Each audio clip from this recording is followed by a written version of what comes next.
Yo, been talking about working out a lot lately, so I'm gonna do this episode about money and investing.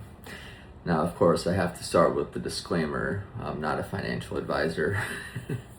Do not construe any of this as financial advice. It's funny how every time you hear that on a podcast or wherever, it immediately proceeds to give you financial advice.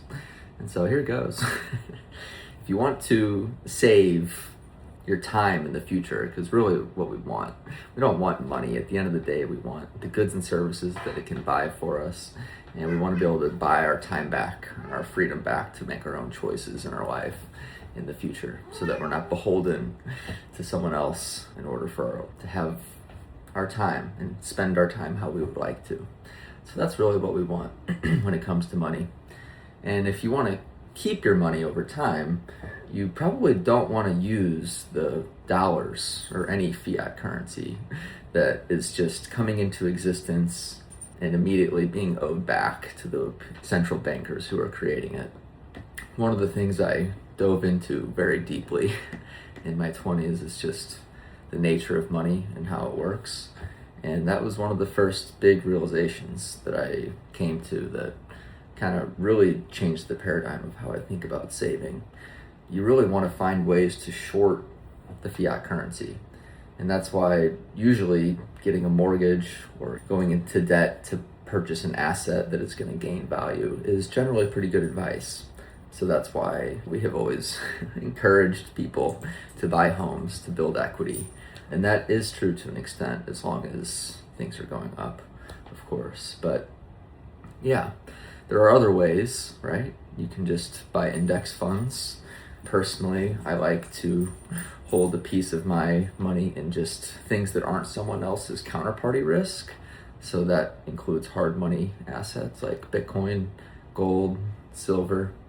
That's really what you learn when you dive into the monetary system, is that it's all built on layers and it's liabilities all the way up to the central bank. So yeah, holding a portion of your money in things that aren't someone else's liability, that's my strongest case in general for Bitcoin and gold. But also, you should only invest in things that you understand, because you should never borrow someone else's conviction in something. It will cause you to make poor decisions when the dollar-denominated price of said asset goes against you. So you should really only purchase things and invest in things that make sense to you. And for most people, that just means a nice diversified set of index funds, potentially getting some exposure ex-US so that you're not tied to one country.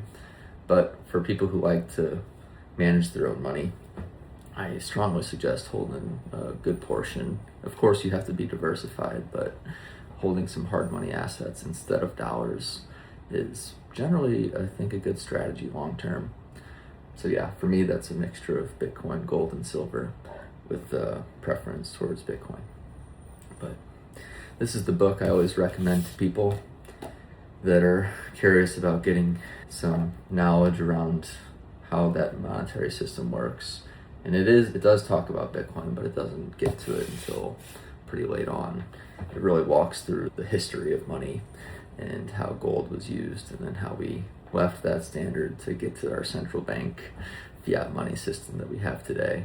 But it does have a weird psychological effect over time when the money is constantly running away from you and you just can't seem to keep up with the rising prices of things. That's the best argument you can make for not wanting to save your money in dollars, is that every year it seems like things cost more and more, right? That's just a function of the system, and that's why you can't rely on dollars to protect your wealth over time. You have to find a way to short them and basically, instead of holding dollars, hold something that will hold its purchasing power into the future. And so yeah, whatever that means for you, I suggest you start to purchase a little bit every day. That's the baseline habit to build, is you don't have to go find a huge chunk of money all at once before you can start investing. It's about the principles and building the habit of just delaying gratification, saving, not spending on something that you could potentially cut out of your life that maybe isn't even serving you in the first place, and instead setting that money aside for your future so that you have more control of your time in the future, because that's what we all want. There's your daily dose for the day about money, not financial advice. Peace out, guys.